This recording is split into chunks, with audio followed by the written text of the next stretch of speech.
Hello friends, it's Grace and welcome back to another video. Today it is time to talk about my July TBR. So there's a lot of continuing series on this TBR, actually mostly continuing series.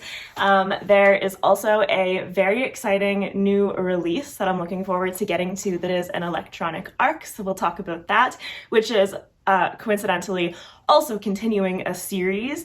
And then there is the fact that we need to pick the mystery book for July's episode of Reading BookTuber's favorite books. So I am going to get right to that so that I know what the entire TBR is and we can go forward from there. So we're halfway through the year, so 6 have been taken out of here and there are only 6 left.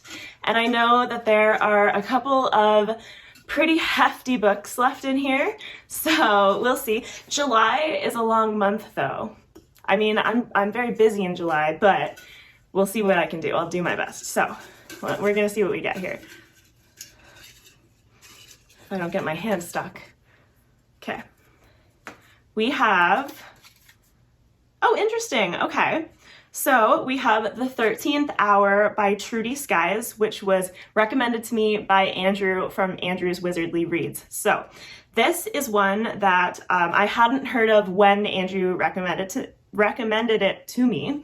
And I did look it up, but I'm just gonna go to Goodreads and give you like a little brief synopsis of this because I definitely forgot what it was about. Okay, so The 13th Hour is self-published and it was in SPIFBO 2022.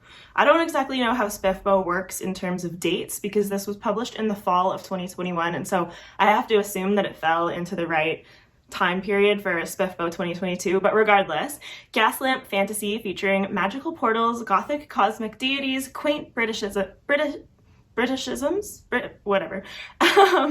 and steampunk vibes. So cruel gods rule the steam-powered city of Chime, demanding worship and tribute from their mortal subjects. Kale lost her faith in them long ago and now seeks to protect vulnerable and downtrodden mortals from their gods' whims. But when Kale discovers powers that she didn't know she had and destroys a mortal's soul by accident, she becomes Chime's most wanted.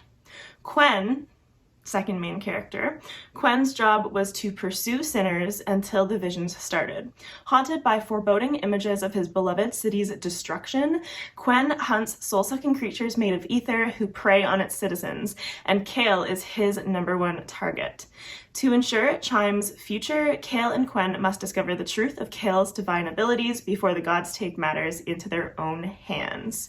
For a city that bows to cruel gods, it'll take godless heathens to save it.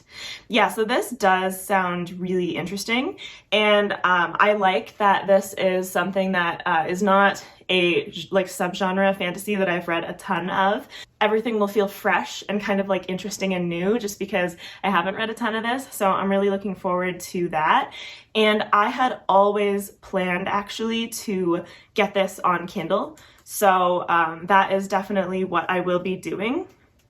Hopefully it's like on sale or something. The 13th Hour. Oh, it's on Kindle Unlimited. That's awesome. Okay. It's also only $3.99 though, so I'll probably buy it to support the author. But that's not something that I have to do now on camera. So let us reevaluate the TBR. So, okay.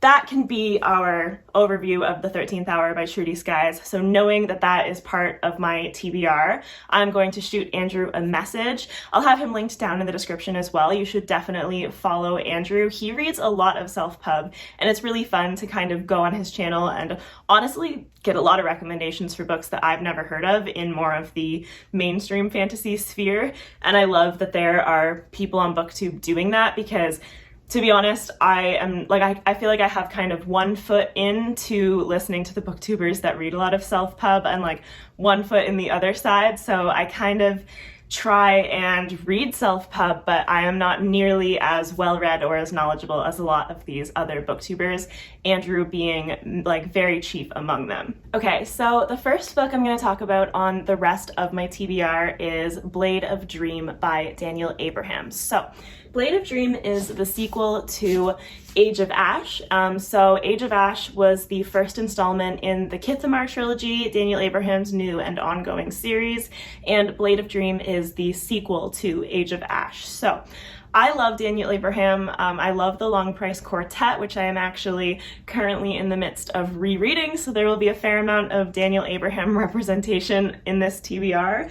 But Age of Ash and the Kithamar trilogy introduce us to this gritty city of Kithamar where basically we follow main characters in this book who are kind of like thieves and like the poor of the city. And so in this one, our main character, Alice, or Elise, is sort of somebody who's from the slums, and when her brother is murdered, she tries to discover more about it, more about what happened, and she starts to uncover a lot of deeper things about the city as a whole. And so the sequel to this is actually going to follow different characters, and the whole idea of this trilogy is that it treads the same time period of maybe about a year or so, where basically we are examining the same storyline from a bunch of different perspectives, and obviously we're going to learn more each time until we get some sort of resolution at the end of the trilogy. Like, the more perspectives we get, the more pieces we're going to get to put together, and we're going to like resolve the puzzle in the end, I have to assume. So Age of Ash, while good, didn't completely hit for me, but I knew that I still wanted to continue with this series, especially since on my first read through of LPQ, I didn't love the first book as much, and with every book Daniel Abraham just built the series up like in my heart, and I loved it more with each book. And so I have faith in him in the sense that I automatically knew I was continuing with this series, and that I just assumed I would love it more with each book. And so now Ben from Overly Average Ben has actually read this and has told me that he loves it way more than the first book, and so that makes me even more excited. And this book does come out on either July 17th or 18th. The actual date is escaping me for some reason. But my plan is to read this in the first half of the month and have a review ready to go out for the release of this book. And I have pre-ordered it because I want to support Daniel Abraham, and I'm really excited. I'm excited to see which characters we follow this time, and the more information and more mysteries that we are uncovering about the storyline that was introduced in the first book. So yeah, Blade of Dream is the first book to get through in July.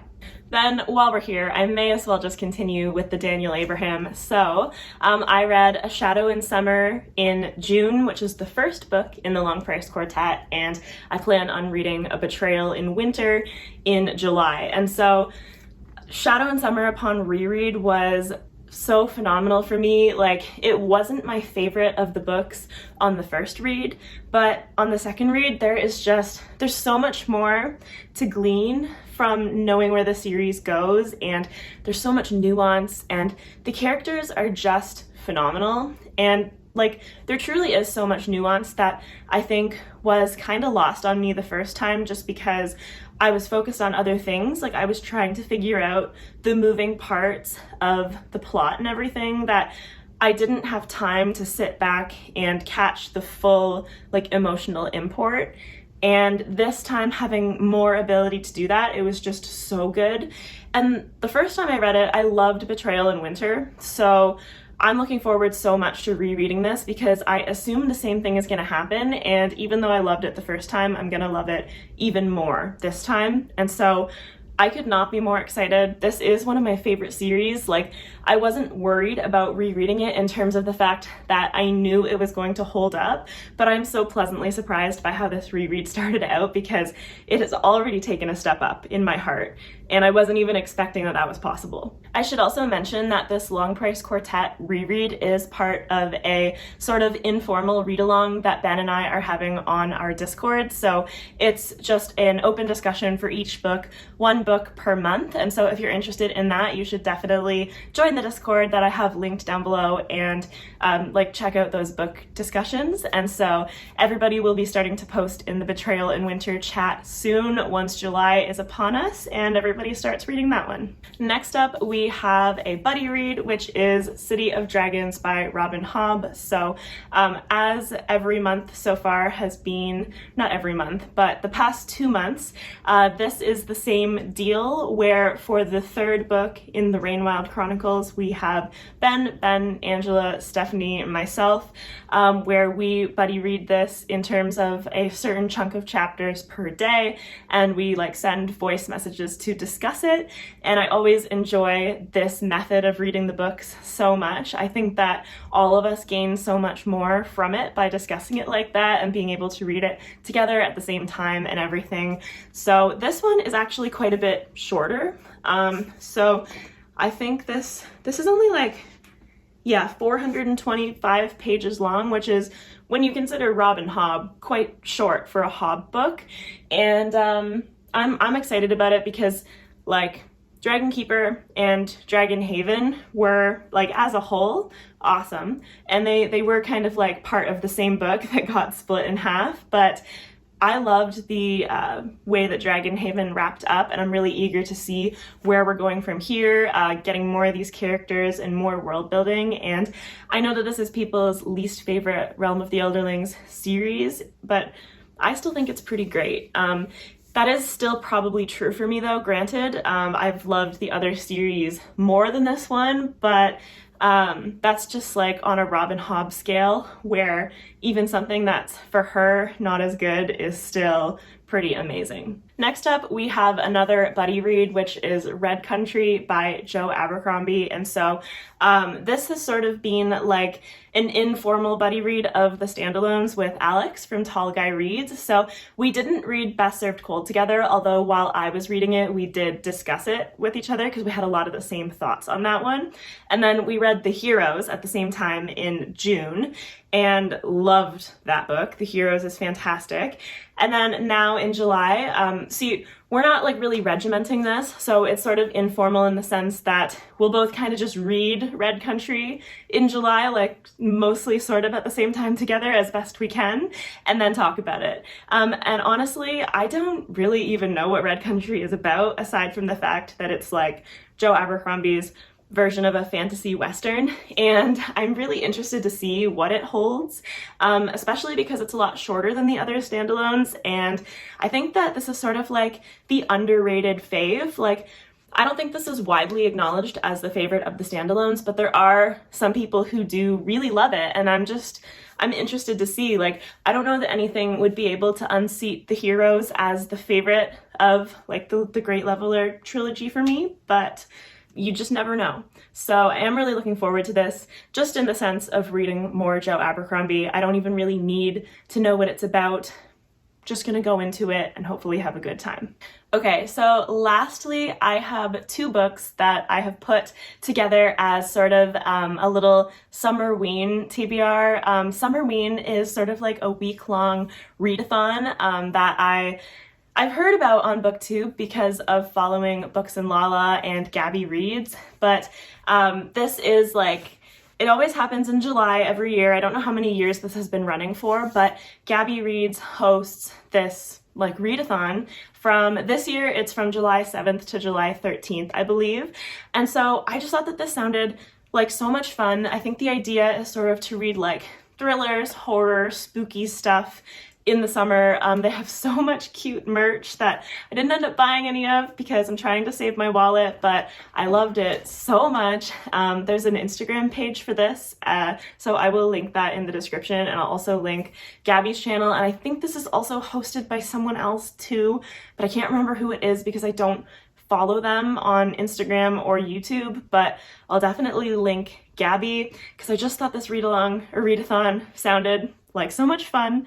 And so I decided to try and do like a minimalist TBR because there are like 5 or 6 prompts, I think, where you could definitely easily choose a book for each one, but I just decided to combine them and choose a couple books that fit like a combination of the prompts so that I can try and like reasonably do this, because I already have a fair amount to read in the month of July, and I just thought like I wanted a way that I could participate in this without overextending myself too much. So with that said, two of the prompts for this are to read a book with orange or black or both on the cover, and to read a novella, or the full prompt for that one is like to read a manga, graphic novel, or a novella.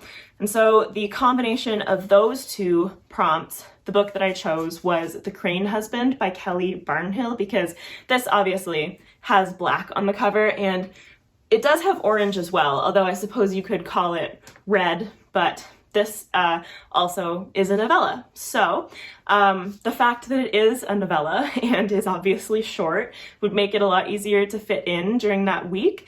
And it fits the other prompt as well. And then the other two prompts that I have like joined together as a set in the book that I chose was to read a thriller and to read a book that takes place in the fall. So the one that I have chosen for this is They Never Learn by Lane Fargo, because this is a thriller.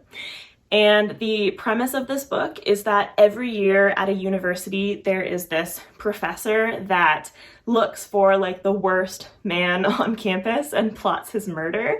So first of all, I love that premise, just because it's so kind of like ridiculous and unhinged. Like, how does she not get caught? Like, every year she does this.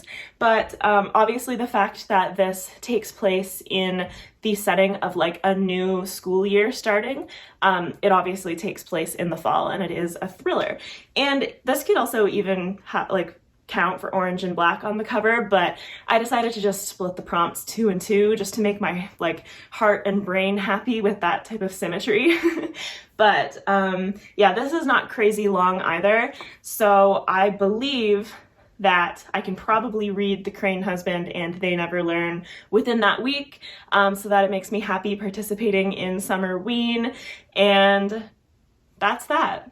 The added bonus, in my opinion, of participating in that readathon and picking these two books is that they're kind of like keeping me on my toes a little bit, in the sense that a lot of the times, months in advance, even if I don't know exactly what I'm going to read, I kind of have an idea of like the fantasy series that I'm going to be wanting to make progress on, or that I'm going to be wanting to start. And I just love this idea that I can throw a few books in here that I did not have planned at all before a couple weeks ago, and I just like that I can sort of surprise myself and excite myself. Like, it sounds stupid because I'm the one that at any point in time actually chooses the books that I'm gonna read, but at the same time, I always find myself planning so far in advance that it's just really fun to have the time to look at my shelves and on a whim kind of decide this is what I'm gonna read.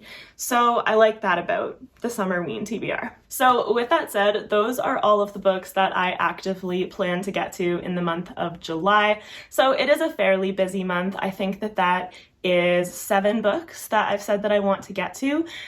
They are all fairly reasonable lengths, but it's going to be a busy month for me as well. July is my birthday month. It's also just summer with a lot of stuff going on, and it's going to be a really fun month, but I'm hoping that I can get the reading done that I want to do. So that is it for this one. That's it for this TBR. I would love to hear what you think down in the comments below. Please like this video if you liked it, subscribe if you'd like to see more from me, and as always, I'll have my Discord and socials linked in the description if you're interested, and I hope you have a fantastic rest of your day. Bye!